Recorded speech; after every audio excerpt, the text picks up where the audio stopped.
Hello बच्चों, तो आज के इस वीडियो लेक्चर में हम लोग देखेंगे एप्लीकेशन ऑफ डेरिवेटिव्स, जिसे हम लोग अवकलज का अनुप्रयोग कहते हैं।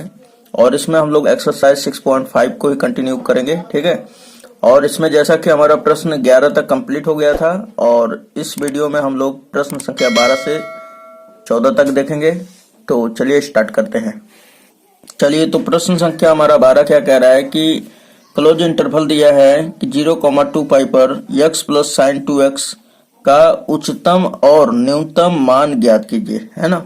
और देखिए बच्चों, हम जो है इस ऐसा क्वेश्चन को हम बता चुके हैं। जब इंटरवल दिया रहता है तो आपको अधिकतम जो है एक बार अवकलन किया जाता है ना। एक बार अवकलन करना होगा। सो यहाँ पे सबसे पहले लिख लेंगे कि चूंकि दिया है, और मान लेंगे हम लोग कि माना f(x) is equal to x plus sine 2x। उसके बाद अब हम लोग क्या कर लेते हैं, इसका एक बार अधिकतम अवकलन निकालेंगे। क्योंकि यहाँ पे अंतराल दे चुका है, इसलिए, है ना। अंतराल दे चुका रहेगा तो आपको एक ही बार अवकलन करना है, उसको 0 के इक्वल करना है ना। तो निरपेक्ष उच्चतम मान पढ़ चुके हैं आप। तो देखिए यहाँ पर तो निकालेंगे हम लोग एक बार dy/dx, यानी कि डिफरेंशिएशन। तो x का क्या हो जाएगा 1 प्लस साइन 2x का क्या होगा दोस्तों cos 2x, है ना। अब फिर एंगल का होगा तो 2x का होगा तो क्या हो जाएगा x का 1, 2 बाहर हो जाएगा क्योंकि कांस्टेंट है, तो 2 को हम यहाँ पे लिख दे रहे हैं, है ना। अब x के लिए हम लोग क्या करते हैं, x के लिए f' को 0 के इक्वल करेंगे, इसके इक्वल 0 के इक्वल। तो f' का मान रख दीजिए। f' का क्या दिया हुआ है मान 1 plus 2 cos 2x, 1 plus 2 cos 2x is equal to 0। अब देखिए यहाँ पे प्लस में 1 उधर गया तो माइनस में। सो यहाँ पर cos 2x खाली केवल मैं लिख रहा हूँ, और ये माइनस का 1 हो गया। और ये देखिए 2 इधर मल्टीप्लाई में, इधर आएगा तो डिवाइड में। So cos 2x is equal to -1/2 हो गया, है ना। देखिए cos 2x is equal to -1/2। तो ये जो होता है cos 120 डिग्री का मान होता है ना। 60 cos 60 डिग्री का जो मान होता है 1/2 होता है। इसका विपरीत चल जाइए तो क्या हो जाएगा cos 120 का मान। तो ये कितने डिग्री का हो जाएगा cos 2π/3 का मान हो जाता है ना। कर लीजिए आप इसको, अगर डिग्री से रेडियन में अगर कन्वर्ट करना चाहते हैं तो कर सकते हैं, है ना। तो 120 डिग्री को क्या लिखेंगे हम लोग 2π/3। चलिए इतना हो गया। तो चूंकि आप क्या जानते हैं, एक फॉर्मूला आप जानते होंगे कि cos थीटा बराबर अल्फा हो, cos अल्फा हो। तो मैं पूछूं कि थीटा का अधिकतम कितना हल हो सकता है, तो आप बताएंगे कि थीटा बराबर होता है 2n प्लस माइनस अल्फा, है ना। बस इसी फॉर्मूला का आपको प्रयोग करना है यहाँ पर। उसके बाद आप सभी हल कर लेंगे अच्छी तरह से। अब देखिए यहाँ पर, तो फिर हमारा यहाँ पे क्या दिया हुआ है cos 2x, है ना। तो यहाँ पे तो लेकिन क्या दिया हुआ है, चूंकि cos 2x बराबर आया है हमारा cos 2π/3। तो अब यहाँ पर रिलेटेड कीजिए थोड़ा सा कि थीटा की जगह पे क्या है 2x, अल्फा की जगह पर क्या है 2π/3 है। तो हम लोग क्या लिख सकते हैं इसका हल, अधिकतम इसका हल हम लोग लिख सकते हैं कि 2x बराबर क्या हो जाएगा 2n फिर प्लस माइनस अल्फा की जगह पर क्या है 2π/3। तो यहाँ पर रखेंगे 2π/3। अगर मैं पूछूं कि x का वैल्यू क्या होगा, केवल खाली मेरे को x का चाहिए ना, तो 2 इधर मल्टीप्लाई में, उधर गया तो डिवाइड में। सो यहाँ पे x इज इक्वल टू क्या हो जाएगा 2 तो कट जाएगा, क्या बचेगा हमारा n प्लस माइनस, यहाँ से भी 2 कट जाएगा, नीचे आएगा तो, है ना। तो बचेगा यहाँ पे π/3। तो एक्चुअल में x का जो मान निकल के आएगा ये निकल के आएगा, है ना। तो अब देखिए n के जगह पर आपको पहले 0 रखना है। जब 0 रखेंगे तो ये क्या हो जाएगा, ये खत्म कहानी। क्या बचेगा हमारा, तो यहाँ पे लिख देंगे कि x बराबर हमारा क्या क्या मान हो सकता है। तो पहला π/3 हो सकता है, नेक्स्ट जो है 2π/3 हो सकता है, ठीक। फिर हो सकता है हमारा 4π/3। उसके बाद फिर आप अगर आगे देखें तो 5π/3 होगा, है ना। अब यहाँ पर ध्यान दीजिएगा कि अब इससे आगे नहीं ले सकते। क्यों नहीं ले सकते हैं? क्योंकि हमारा जो है यक्स जो है बिलोंग करना चाहिए 0 से 2 पाई के बीच में, है ना। चूंकि यक्स जो है बिलोंग कर रहा है किससे? तो 0, 2 पाई में। तो हम लोग जो यक्स का वैल्यू लेंगे 0 या 2 पाई ही लेंगे या इसके बीच का ही लेंगे। इससे न ज्यादा जा सकते हैं न इससे कम जा सकते हैं ना। तो ये जो यक्स का वैल्यू इतना प्राप्त होगा, ये सब क्या मिलेगा? तो 0 और 2 पाई के बीच में ही मिलेगा, है ना। चलिए इतना हो गया। तो यक्स का मान यहाँ से भी 2 प्राप्त हो रहा है। एक तो यक्स का मान 0 भी प्राप्त हो रहा है और नेक्स्ट में यक्स का मान 2 पाई भी प्राप्त हो रहा है। अब देखिए यहाँ पर कि अब हम लोग क्या करते हैं कि अब हमें तो लेकिन ज्ञात क्या करना है? उच्चतम और न्यूनतम मान बताना है आपको कि यक्स के किस मान पर उच्चतम मान प्राप्त होगा और किस मान पर न्यूनतम। तो यहाँ पर ध्यान दीजिए कि यक्स का कितना मान हो गया? 1, 2, 3, 4, 5, 6 मान हो गया, है ना। तो चूंकि f x is equal to क्या है हमारा? X plus sine 2x। तो अब यहाँ पर ध्यान दीजिएगा दोस्तों कि सबसे पहले हम लोग क्या करेंगे? यक्स बराबर π/3 पर एफ एक्स का मान ज्ञात करेंगे, है ना। एफ π/3 का तो f x is equal to देखिए कि क्या दिया हुआ है? F x is equal to x plus sine 2x, है ना। तो यहाँ पे सिंपली आप रख लीजिए। तो यहाँ पे लिखेंगे कि जब यक्स इज इक्वल टू π/3 तब क्या हो जाएगा? तब F π/3 is equal to x की जगह पे क्या रखेंगे? π/3 और प्लस साइन 2x। तो अब देखिए यक्स की जगह पे π/3 रखेंगे तो ये क्या हो जाएगा? 2π/3 हो जाएगा, है ना। और इसका वैल्यू क्या होगा? तो π/3 तो रहेगा ही और इसका जो मान होता है साइन 2π/3 का प्लस √3/2 होता है, ठीक। उसके बाद अब देखिए यहाँ पे निकालेंगे साइन 2π/3 का मान, है ना। तो यहाँ पे जब यक्स इज इक्वल टू 2π/3 तब एफ 2π/3 का मान कितना हो जाएगा? तो यहाँ पे रखेंगे 2π/3 प्लस साइन 2 तो रहेगा ही तो 4π/3 हो जाएगा ना। 2 का मल्टीप्लाई होगा तो 4π/3 हो जाएगा। और आप यहाँ पर देखें तो इसका जो वैल्यू होगा ये 2π/3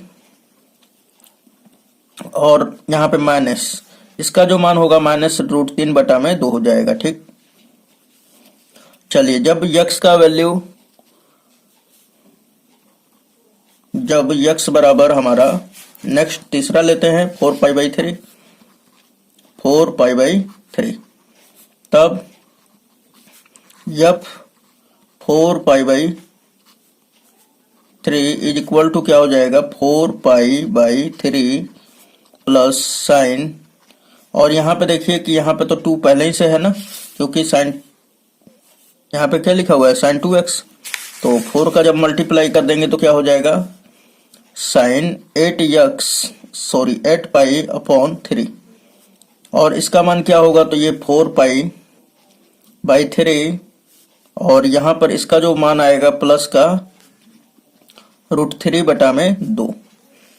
अब देखिए नेक्स्ट पे अब हम लोग चलते हैं यक्स इज इक्वल टू 5π/3 पर, है ना। तो यहाँ पे ध्यान दीजिएगा 5π/3 पर तब यफ 5π/3 इज इक्वल टू क्या हो जाएगा? यक्स के जगह पे क्या रखेंगे? 5π/3 प्लस साइन, अब देखिए यहाँ पे कि 2 का जब इसमें गुणा करेंगे तो कितना हो जाएगा? 10π/3 और इसका हम लोग देखें तो ये जो होगा 5π/3 और इसका जो होगा माइनस का √3/2 हो जाएगा। ओके, चलिए उसके बाद अब देखा जाए तो यहाँ पे अब ये पूरा का पूरा कंप्लीट हो गया। अब क्या करेंगे हम लोग? यक्स इज इक्वल टू 0 पे निकालेंगे। यक्स इज इक्वल टू 0 पर तो एफ 0 का मान, तो एफ 0 का मान क्या हो जाएगा? यक्स के जगह पे 0 रखेंगे प्लस साइन 2 मल्टीप्लाई 0 हो जाएगा, यक्स की जगह पे 0 रख दिया हमने, तो ये मिला जुला कर 0 हो जाएगा, है ना। साइन 0 का मान 0 होता है, ये 0 है, 0 प्लस 0 क्या हो जाएगा, 0 ही हो जाएगा। अब उसके बाद नेक्स्ट जो होता है यक्स बराबर 2 पाई पर, है ना। तो यहाँ पर रखिए f 2 pi is equal to क्या हो जाएगा, 2 पाई प्लस साइन 4 पाई हो जाएगा, है ना, 4 पाई। अब देखिए यहाँ पर कि जो हमारा इसका जो वैल्यू होता है ये होता है हमारा 2 पाई प्लस 0 होता है, इज इक्वल टू क्या हो जाएगा, एफ 2 पाई बाई 2 पाई पर 2 पाई में मिलेगा केवल खाली, है ना। तो यहाँ पे क्वेश्चन हमसे पूछा है, क्वेश्चन में क्या पूछ लिया है कि उच्चतम और न्यूनतम मान बताएं, ज्ञात करें, है ना। तो जो छोटा होगा वो न्यूनतम मान, जो बड़ा होगा वो उच्चतम मान। क्यों, क्योंकि यहाँ पे अंतराल दे चुका है इसलिए। तो यहाँ पे देखिए सबसे छोटा वाला मान क्या होगा, 0। तो हम लोग यहाँ पर लिख सकते हैं यक्स इज इक्वल टू 0 पर यफ 0 इज इक्वल टू 0 क्या हो जाएगा, न्यूनतम मान होगा। क्या होगा, न्यूनतम मान होगा, मान है। और यक्स इज इक्वल टू 2 पाई पर यफ 2 पाई बराबर 2 पाई, और ये क्या होगा, उच्चतम मान होगा, उच्चतम मान होगा। और यही क्या हो जाएगा हमारा आंसर। चलिए नेक्स्ट क्वेश्चन देख लेते हैं, क्वेश्चन नंबर 13। चलिए तो यहाँ पे क्वेश्चन नंबर 13 क्या दिया हुआ है कि ऐसी दो संख्याएं ज्ञात कीजिए जिनका योग 24 है और जिनका गुणनफल उच्चतम हो। तो यहाँ पे ध्यान दीजिएगा दोस्तों, जिसको उच्चतम कहेगा उसी को आपको फंक्शन मानना है, ठीक। तो सबसे पहले यहाँ पे दो संख्याएं दी हुई है आपको जिनका योगफल क्या है, 24 है। अब मैं आपसे क्वेश्चन पूछना चाहता हूँ यहाँ पे थोड़ा सा, ये हमें आप ये बताइए कि मैं आपसे थोड़ा सा रफ साइड में पूछ लूं कि अगर मेरे पास दो संख्याओं का योगफल 12 है, क्या है हमारा 12 है, तो मैं बोलूं कि एक संख्या अगर मेरे पास 4 है तो दूसरी संख्या क्या होगा। तो आप बताएंगे कि कुल जब मिलाकर 12 है और एक संख्या हमारे पास 4 है तो दूसरी संख्या 8 होगा, यानी कि 12 में से 4 घटाएंगे तो कितना बचेगा, 8। मैंने बोला कि सभी संख्या मेरे पास 4 है ना, दो संख्याओं का योगफल मेरे पास 4 है, और मैं पूछूं कि आपसे कि अगर एक संख्या 1 है तो दूसरी संख्या क्या होगा। आप बताएंगे 4 में से 1 घटा दें तो बच जाएगा 3, है ना। तो कहने का मेरा ये मतलब है कि अगर एक संख्या 24 है, सॉरी दोनों संख्याओं का योगफल 24 है, दो संख्याओं का योगफल 24 है, और मैंने बोला कि एक संख्या इसमें से यक्स है, तो दूसरी संख्या क्या होगा। तो आप फटाक देना बताएंगे कि दूसरी संख्या 24 माइनस यक्स होगा, है ना। तो इतना आपको अब समझ में आ गया होगा। तो यहाँ पे मान लेंगे हम कि माना पहली संख्या यक्स तथा दूसरी संख्या 24 माइनस यक्स है। तो यहाँ पे हमने लिख लिया कि माना पहली संख्या यक्स है तथा तब दूसरी संख्या क्या मिलेगी, हमें 24 माइनस यक्स मिल जाएगा। तो अब ध्यान दीजिए कि सबसे पहले कि अगर हमें दोनों संख्याएं ज्ञात करना है, यहाँ पे बोला ऐसी दो संख्याएं ज्ञात कीजिए। क्या ज्ञात कीजिए, संख्याएं ज्ञात कीजिए। तो संख्या ज्ञात करना है तो आपको यक्स का मान पता रहना चाहिए, और यक्स का मान कैसे पता होगा। लेकिन यहाँ पे एक कंडीशन दे चुका है कि इन दोनों संख्याओं का गुणनफल अर्थात दोनों का गुणा जो है वो क्या है, उच्चतम है। क्या है हमारा, उच्चतम। जो यक्स का मान मिलेगा आपको उच्चतम रखना है। तो यहाँ पे लिख लेंगे कि चूंकि गुणनफल जो है दोनों संख्याओं के गुणा के बराबर है ना। तो यहाँ पे हमने लिख लिया कि गुणनफल क्या है, यक्स इंटू 24 माइनस यक्स है ना। अब इस गुणनफल को, इन दोनों के गुणनफल को हम कोई फंक्शन मान लेते हैं। तो मान लिया हमने कि गुणनफल क्या है, एफ एक्स। तो हमने यहाँ पे एफ एक्स बराबर लिख लिया, f x is equal to क्या हो गया हमारा, तो यक्स इंटू 24 माइनस यक्स, है ना। इसका गुणा कर लीजिए अब, तो ये क्या हो जाएगा फाइनली, यक्स का 24 में करिएगा तो f x is equal to क्या मिल जाएगा, 24 यक्स फिर माइनस यक्स का यक्स में करेंगे तो यक्स स्क्वायर। अब देखिए कि हमें बोल दिया है कि जो गुणनफल है वो उच्चतम है, तो आपको इसी फंक्शन का एक बार डबल बार dy बाई dx निकालना पड़ेगा। क्यों, क्योंकि यहाँ पे अंतराल तो आपको दिया नहीं है, है ना। तो यहाँ पे x के सापेक्ष एक बार अवकलन करेंगे पहले, तो f डैश x बराबर क्या होगा, f dash x is equal to 24 constant है हमारा, बाहर हो जाएगा, x का 1 हो जाता है, फिर माइनस 2x, माइनस हमने लिख दिया 2x स्क्वायर का क्या होगा 2x हो जाएगा ना।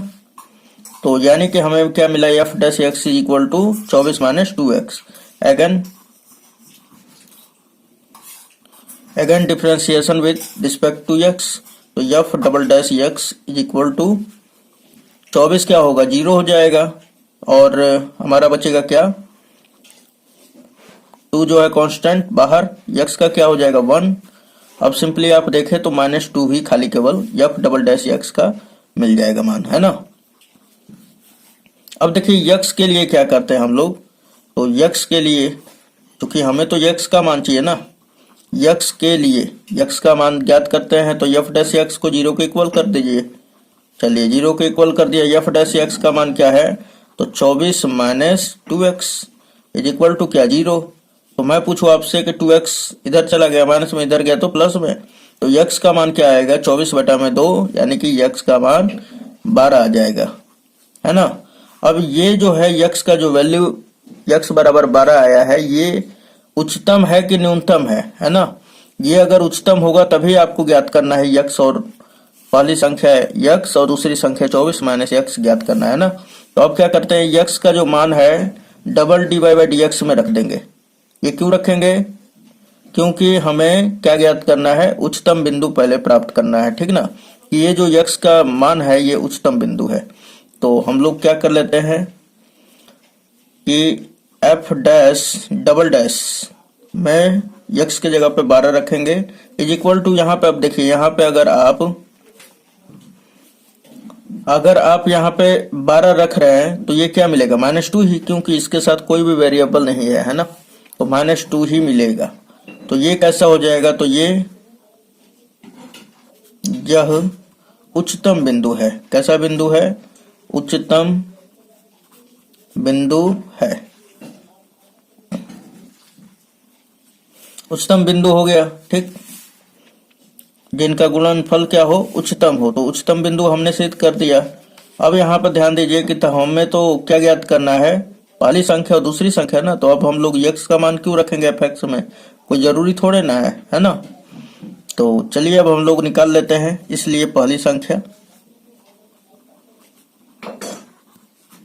संख्या बराबर हमने क्या माना था x, और x बराबर कितना आ गया है 12, तथा दूसरी संख्या बराबर हमने क्या माना था, दूसरी संख्या बराबर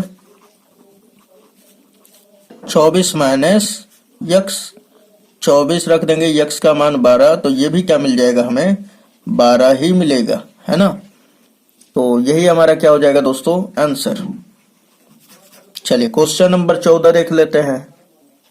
अब यहाँ पे देखिए कि क्वेश्चन नंबर 14 क्या कह रहा है कि ऐसी दो धन संख्याएं x और y ज्ञात कीजिए ताकि x प्लस वाई इज इक्वल टू 60 और x वाई क्यू उच्चतम हो, है ना। तो ध्यान दीजिएगा दोस्तों कि जिसको उच्चतम कहा है उसको आपको फंक्शन मानना है। एक बात तो ध्यान में रखना है आपको, जिसको उच्चतम कहा है उसको क्या करना है, आपको फंक्शन मानना है। तो माना f(x) is equal to x y q. अब यहाँ पर ध्यान दीजिएगा कि हमने लिख लिया कि f(x) is equal to x y q, लेकिन अगर हमें उच्चतम करना है तो हमें f(x) को 0 के इक्वल करना पड़ेगा। और ये कब संभव हो पाएगा, 0 के इक्वल करने का क्या मतलब है, x का मान फाइंड आउट करना है ना। यहाँ पे बोला भी तो है कि आप x और y का मान ज्ञात कीजिए। तो आप जब इस y को x के फॉर्म में बदलिएगा या x को y के फॉर्म में बदलिएगा तभी तो 1 के बराबर होगा और वहां पर मान ज्ञात होगा, है ना। तो यहाँ पर क्या दे चुका है, चूंकि x प्लस वाई बराबर क्या है 60, तो यहाँ पे लिखेंगे कि चूंकि इसे समीकरण नंबर 1 मान लीजिए, ठीक। चूंकि x प्लस वाई इज इक्वल टू कितना है हमारा, तो 60 है हमारा। जब 60 है तो मैं पूछूं कि y का मान क्या होगा, तो ये x प्लस में उधर गया तो माइनस में, सो y इज इक्वल टू क्या हो जाएगा 60 माइनस का x। अब इस y के मान को समीकरण 1 में रख देंगे, तो हम लिखेंगे इसलिए f(x) इज इक्वल टू क्या मिल जाएगा यक्स, और ब्रैकेट में y का मान क्या मिलेगा 60 माइनस यक्स, 60 माइनस यक्स का होल क्यूब हो जाएगा। अब देखिए यहाँ पर कि ये सारा का सारा जो है हमारा ये फंक्शन ये पूरा यक्स के फॉर्म पे हो गया। तो अब हम लोग इसका क्या करते हैं, अवकलन कर लेते हैं। डिफरेंशिएशन कितना बार करना पड़ेगा, अधिकतम 2 बार करना पड़ेगा। क्यों? क्योंकि यहाँ पर देखिए आप ध्यान से, तो हमारे पास कोई भी यहाँ पर अंतराल नहीं दिया हुआ है ना। अंतराल जब नहीं दिया रहेगा तो आपको कितना बार करना है, 2 बार करना है यहाँ पे अवकलन। तो यहाँ पे लिखेंगे f dash x is equal to क्या होगा u इंटू भी, तो x बाहर हो जाएगा और इसका हम लोग अवकलन करेंगे। तो ये x to the power n के रूप का है, तो ये क्या हो जाएगा हमारा 3 और ये हमारा 60 माइनस एक्स का होल स्क्वायर हो जाएगा, इसके पावर में से घट जाएगा, फिर प्लस उसके बाद 60 माइनस एक्स का होल क्यूब जो है बाहर हो जाएगा। उसके बाद यक्स का जब अवकलन करेंगे तो ये कितना बार में जाएगा, 1 बार में। अब इसे अच्छी तरह से अगर लिखा जाए तो ये मिल जाएगा 3 यक्स ब्रैकेट में क्या है हमारा, तो 60 माइनस का यक्स का पावर 2 प्लस ये क्या हो जाएगा हमारा, तो 60 माइनस यक्स का घात 3 हो जाएगा, है ना। चलिए तो ये मिल गया हमारा क्या, एफ डैश यक्स। अब इसे अच्छी तरह से और भी थोड़ा सा लिख दिया जाए तो देखिए यहाँ पर 60 माइनस एक्स का होल स्क्वायर यहाँ पर भी है, यहाँ पर भी है, कॉमन कर सकते हैं हम लोग। तो कॉमन कीजिए आप 60 माइनस एक्स का होल स्क्वायर, और ये आपका क्या हो जाएगा 3x, फिर प्लस यहाँ पर क्या बच जाएगा, 60 माइनस एक्स बच जाएगा ना। चलिए उसके बाद आगे देख लिया जाए थोड़ा सा, तो यहाँ पे थोड़ा सा ध्यान दीजिएगा दोस्तों कि यहाँ पर क्या हो जाएगा, इसका भी अवकलन होगा ना। तो यहाँ पे ये माइनस का 1 हो जाएगा, ठीक, -1 का यहाँ पे गुणा हो जाएगा तो क्या होगा, ये माइनस का 3x हो जाएगा, ठीक, x का होल स्क्वायर होगा, और ये क्या हो जाएगा हमारा, तो माइनस का 4x प्लस ये क्या हो जाएगा 60। ये किसका मान आ गया, तो एफ डैश एक्स का वैल्यू आया है ना। अब फिर से अगेन हम लोग इसका डिफरेंशिएशन कर लेंगे, तो जब फिर से करेंगे तो फिर क्या होगा हमारा, तो लिखेंगे यहाँ पे again differentiation with respect to x, तो F double dash x is equal to क्या हो जाएगा। तो अब देखिए यहाँ पर कि फिर ये u का काम करेगा, ये पूरा v का, तो u बाहर यानी 60 माइनस एक्स का होल स्क्वायर बाहर, इसका करेंगे हम लोग, तो 60 का तो 0 हो जाएगा, इसका देखिए यहाँ पे तो -4 बाहर, तो बचेगा केवल खाली -4, और x का क्या हो जाएगा 1 और 60 का 0 हो जाएगा, फिर प्लस उसके बाद ये वाला बाहर हो जाएगा, यानी कि हमारा माइनस का 4x प्लस 60 जो है बाहर। उसके बाद इसका हम लोग करेंगे अवकलन, तो ये x to the power n के रूप का है, तो ये क्या हो जाएगा हमारा, तो इसका पावर जो है नीचे चला आएगा 2, और ब्रैकेट में क्या बचेगा 60 माइनस यक्स, और आप यहाँ पर देखें तो इसका अगेन इसका भी अवकलन करेंगे अंदर वाले का, तो 60 का 0 हो जाएगा, यक्स का क्या होगा माइनस का, यहाँ पे माइनस आ गए तो -1 बच जाएगा, है ना, यक्स का 1 होता है। चलिए इतना हो गया। अब इसे थोड़ा सा अच्छी तरह से सजा लिया जाए, तो F double dash x is equal to क्या मिल गया हमारे को, तो माइनस का 4 और ये क्या है 60 माइनस यक्स का होल स्क्वायर, फिर -1 का 2 में कर लेंगे, ये माइनस माइनस क्या हो जाएगा, माइनस प्लस माइनस हो जाएगा, तो 2 इंटू ये 2 को हमने पहले ले लिया, माइनस का 4x प्लस 60, फिर क्या हमारा 60 माइनस का x, है ना। तो ये हमारा मिल गया एफ डबल डैश x का मान। अब देखिए x के लिए हम लोग क्या करते हैं, x के लिए क्या कर देंगे हम लोग, तो एफ डैश x को 0 के इक्वल कर देंगे। चलिए एफ डैश x का मान बताइए, ये है ना, तो क्या हो जाएगा, यहाँ पर रख देते हैं 60 माइनस का x का होल स्क्वायर इंटू माइनस का 4x प्लस 60 इक्वल टू 0, है ना।